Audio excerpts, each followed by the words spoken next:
Welcome students once again. पिछली बार हमने बात करी थी आपसे कि न्यूक्लियस के अंदर इतने सारे प्रोटॉन हैं, तो क्या शक्ति है या क्या वो एनर्जी है जिसकी वजह से न्यूट्रॉन बंधा रहता है। तो उसका एक आंसर दिया गया था कि जो मास डिफेक्ट होता है, due to mass defect the mass is converted to energy and that is said to be the binding energy of the nucleus. लेकिन साथ में ही एक और चीज इजाद की गई, पता लगाया गया, जिसको आप लोग न्यूक्लियर फोर्स कहते हैं। It is one of the very नहीं कहना चाहिए, it is the strongest force in the nature. ये दो पार्टिकल के बीच में होने वाली फोर्स है, अलग सी फोर्स है, नेचर ने बनाई हुई है। इसकी खास बात क्या है? पहली बात, ये सिर्फ न्यूक्लियर रीजन तक ही रहती है, फर्मी मीटर्स तक ही रहती है, उसके बियॉन्ड ये फोर्स होती नहीं है। आपने जो फोर्सेस अदरवाइज पढ़ी है, कौन सी पढ़ी है? ग्रेविटेशनल पढ़ी है आपने, मैग्नेटिक पढ़ी है, इलेक्ट्रोस्टैटिक पढ़ी है। ये सारी फोर्सेस डिस्टेंसेस के ऊपर इनवर्सली प्रोपोर्शनल जरूर है, लेकिन हैं। डिस्टेंस 1 मीटर हो जाएगा, 10 मीटर हो जाएगा, 100 मीटर हो जाएगा, डिस्टेंस ये फोर्स फिर भी रहेंगी, भले ही कम हो जाएगी। लेकिन न्यूक्लियर फोर्सेस की एग्जिस्टेंस न्यूक्लियर के बाहर नहीं है। तो ये एक विशेष प्रकार की फोर्स है, इनका नाम रखा गया न्यूक्लियर फोर्सेस। दूसरी खास बात इसके अंदर है, ये चार्ज पर डिपेंड नहीं करती। माने न्यूक्लियस में अगर प्रोटॉन वर्सेस प्रोटॉन है तो भी अट्रैक्टिव फोर्स है, न्यूट्रॉन वर्सेस प्रोटॉन है तो भी अट्रैक्टिव फोर्स है, और न्यूट्रॉन वर्सेस न्यूट्रॉन है तो भी अट्रैक्टिव फोर्स है। इस फोर्स का नाम ही हमेशा अट्रैक्टिव है, does not depend on the charge. So ये एक न्यूक्लियर फोर्सेस हैं which are staying in a very smaller region, और highly attractive, highly strong forces, is the strongest force known in nature. It is said to be strongest force in nature. ये gravitational force के 10⁻38 times बड़ी है, electrical forces की 10⁻20 times से ज्यादा बड़ी है। It's independent, it's the same for all types of nucleons. Electrostatic nature में नहीं है। क्या लिखा आपने? देखिए लास्ट लाइन में, nuclear force is not electrostatic in nature. फिर देखिए, ये nuclear force 10⁻40 times stronger than gravitational force. 37 कह रहा था, लेकिन एक्जैक्टली 10⁻40 टाइम्स। अब न्यूक्लियर फोर्स, अब ये फोर्स प्रॉपर्टी देखिए, शॉर्ट रेंज फोर्स है, 10⁻⁻15 एक फर्मी मीटर तक ये काम करती है, उसके बाद खत्म हो जाती है। इसलिए इसका ग्राफ बड़ा डिफरेंट है, इसलिए पूछा भी जाता है एग्जाम में, एनसीईआरटी में है भी, मैं आपको अभी ग्राफ भी बताऊंगा। तो ये न्यूक्लियर फोर्स, अब थोड़ा न्यूक्लियर फोर्सेस को समझिए। होता क्या है, एक न्यूक्लियस बड़ा होता गया, छोटे न्यूक्लियस में क्या है, न्यूक्लियर फोर्स है और प्रोटॉन की रिपल्सिव फोर्स है। जब न्यूक्लियस बड़ा होता गया तो प्रोटॉन वर्सेस प्रोटॉन की रिपल्शन बढ़ती गई, लेकिन न्यूक्लियस का साइज बड़ा हो गया। तो न्यूक्लियस का साइज बड़ा होने के बाद न्यूक्लियर फोर्स उतनी दूरी तक काम नहीं करती। तो क्या होता है, इलेक्ट्रोस्टैटिक फोर्स बिकम स्ट्रॉन्गर और वो न्यूक्लियस को तोड़ देती है, जिसको आप रेडियो एक्टिव एलिमेंट्स कहते हैं, या ऐसे एलिमेंट जो नेचर में एग्जिस्ट नहीं करते। समझ रहे आप? तभी तो 82 के बियॉन्ड, 92 के बियॉन्ड आपके पास एक्टिनियम सीरीज जो आती है, उसमें कुछ स्टेबल है ही नहीं। कारण ये कि उसमें इलेक्ट्रोस्टैटिक फोर्स इतनी बड़ी हो चुकी है, न्यूक्लियर फोर्स का स्ट्रेंथ कम होगी। कम क्यों होगी? क्योंकि न्यूक्लियर फोर्स कम रीजन तक काम करती है। आइए देखिए, ये ग्राफ है, आप देख सकते हैं पोटेंशियल एनर्जी का ग्राफ। आप देखिए कितने फर्मी मीटर पे काम कर रहा है। 1 फर्मी मीटर, 2, 3 फर्मी मीटर होते ही तो बाहर निकल गया सारे पोटेंशियल एनर्जी हमारी। और जो ये वाला है, इसमें पोटेंशियल पॉजिटिव है, इसको फोर्स में कन्वर्ट करते हैं। ये देखिए, ये रिपल्सिव फोर्स है ऊपर, नीचे अट्रैक्टिव फोर्स है। तो ये फोर्स का ग्राफ है। इस पॉइंट पर फोर्स 0 है, जिस पॉइंट पर फोर्स 0 है उस समय एनर्जी हमारी मिनिमम। तो इस पॉइंट पर फोर्स 0 R0 पर, इस समय न्यूक्लियस मोस्ट स्टेबल है। इसके बियॉन्ड जैसे आप ऊपर गए, अट्रैक्टिव फोर्स है, इसकी वजह से ये वाला फोर्स, रिपल्सिव फोर्स आ जाएगी इस हिस्से में, इसमें अट्रैक्टिव है, तो इस पर न्यूक्लियस स्टेबल है, यहां न्यूक्लियस स्टेबल नहीं। ये ग्राफ पूछा भी गया है एक आध बार, पोटेंशियल एनर्जी का ग्राफ, फोर्स बिटवीन द, तो आपको ये चीजें याद रखनी है। ये तो वैसे भी फिजिक्स का प्रिंसिपल है, जिस समय पोटेंशियल एनर्जी मिनिमम होगी उस समय चीज स्टेबल होगी, और स्टेबल होगी माने उस पर फोर्स 0 होगी। तो ये न्यूक्लियर फोर्स की प्रॉपर्टी है। अब फिर आता है, ये न्यूक्लियर फोर्स की वजह से जो बाइंडिंग एनर्जी है अलग अलग बदलती है। एक कर्व की क्या खास बात है, एक हमने एक बाइंडिंग एनर्जी कर्व बनाया, जितने भी न्यूक्लियस स्टेबल हैं उनमें बाइंडिंग एनर्जी निकाली पर न्यूक्लियॉन, बाइंडिंग एनर्जी निकाली पर न्यूक्लियॉन, और उसको हमने यूज किया और ग्राफ बनाया। ये उसका एनसीईआरटी का ग्राफ है।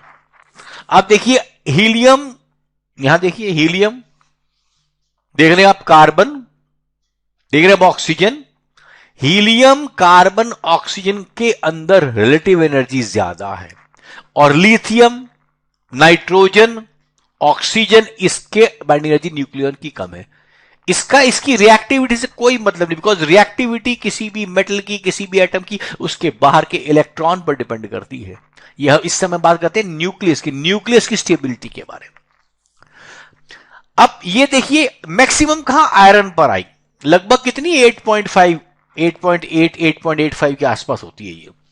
तो आयरन मैक्सिमम स्टेबिलिटी लिए हुए है हमारे इस नेचर में। और उसके बियॉन्ड अब देखो 238, यहां के बाद बियॉन्ड ग्राफ बनाया नहीं गया, क्योंकि इसके बियॉन्ड अनस्टेबल न्यूक्लियस है सारे।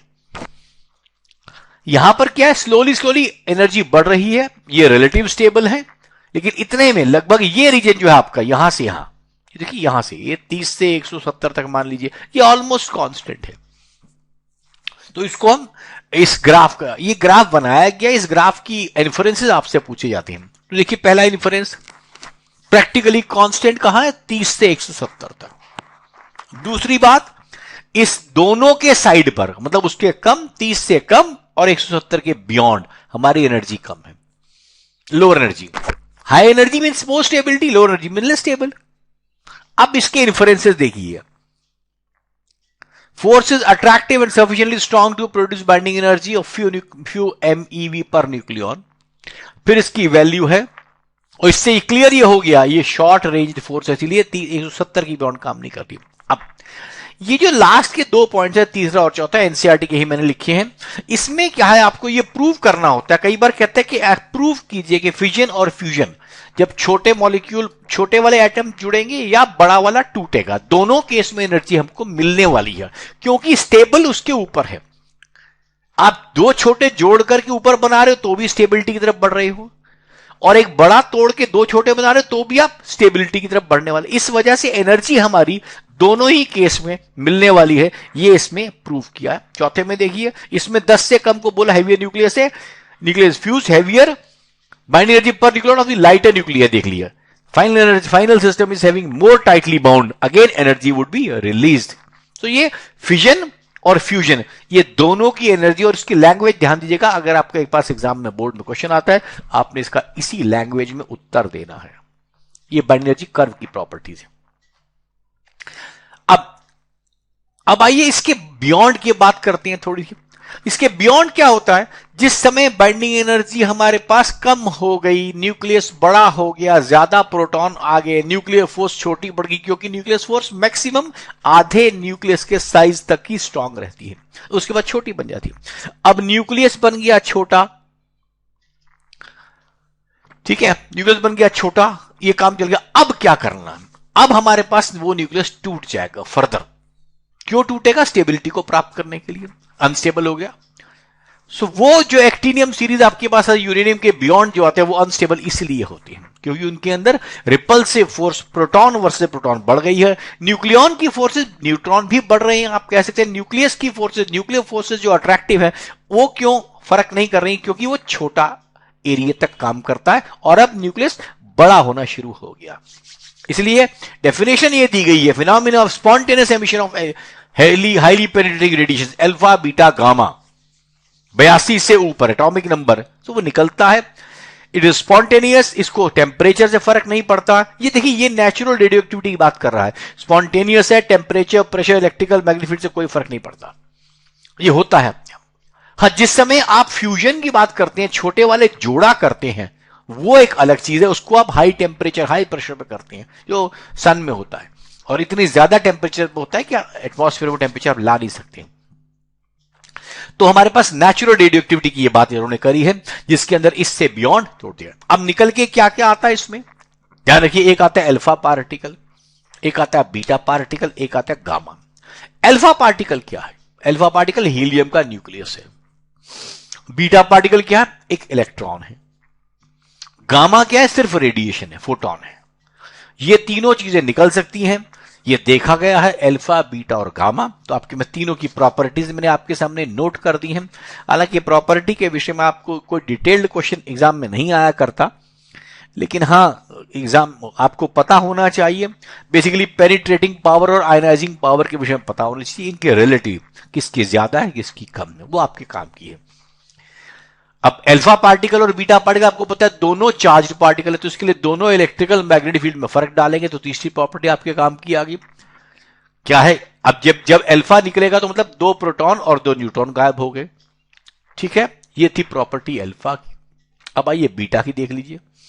बीटा की वेलोसिटी काफी ज्यादा होती है, 0.3 to 0.9 C velocity of light की तरह प्रश्न होती है, लेकिन आयनाइजेशन पावर इतनी स्पीड में होने की वजह से कम हो जाती है, पेनिट्रेट कर जाते हैं, लेकिन इसकी पावर, पेनिट्रेटिंग पावर ज्यादा है, बिकॉज है पतला छोटा मोमेंटम की वजह से। अब यहां पर एक प्रश्न आता है कि दे आर नथिंग, यहां लिखा देखिए therefore they are nothing but electrons, they are nothing but, पर सवाल है कि इलेक्ट्रॉन बीटा में कोई फर्क है? जी हां, टेक्निकली एक फर्क बोला जाता है, और ये फर्क बोला जाता है कि इलेक्ट्रॉन विद न्यूक्लियर ओरिजिन, जो न्यूक्लियस से पैदा होता है उसका नाम बीटा पार्टिकल है, जो न्यूक्लियस से नहीं निकला उसका नाम बीटा पार्टिकल नहीं, जो बाहर घूमता है वो कभी बीटा पार्टिकल नहीं है। तो इसके लिए electron with nuclear origin is called beta particle. अब गामा को देख लीजिए, ये तो रेडिएशन हैं, इनके अंदर क्योंकि रेडिएशन है कोई चार्ज नहीं है, ई और मैग्नेटिक फील्ड इलेक्ट्रिकल मैग्नेटिक कोई फर्क नहीं पड़ता, वेलोसिटी इनकी और बढ़ गई, लाइट की आ गई, इनकी आयनाइजिंग पावर बहुत कम होती है और फ्लोरेसेंस प्रोड्यूस करती है। इस प्रकार से इनकी ये प्रॉपर्टीज है। मैं आपको क्लियर कर दूं कि अल्फा बीटा गामा की सिर्फ आपको पेनिट्रेटिंग पावर के बारे में रिलेटिवली और उनकी आयनाइजिंग पावर ये पता होनी चाहिए, और deflection in field electrical magnetic, उसके अतिरिक्त ज्यादा काम का आपके कुछ नहीं है, लेकिन क्योंकि लिखा हुआ होता है मैंने आपको बता दिया, कहीं कोई चीज आप और डिटेल में करना चाहे यू कैन डू। तो this was our next video for this, हमारा एक वीडियो और आएगा and I think that will complete your atom molecule nuclear का ये चैप्टर। आई होप इससे आपका पर्पस सॉल्व होगा। Thank you.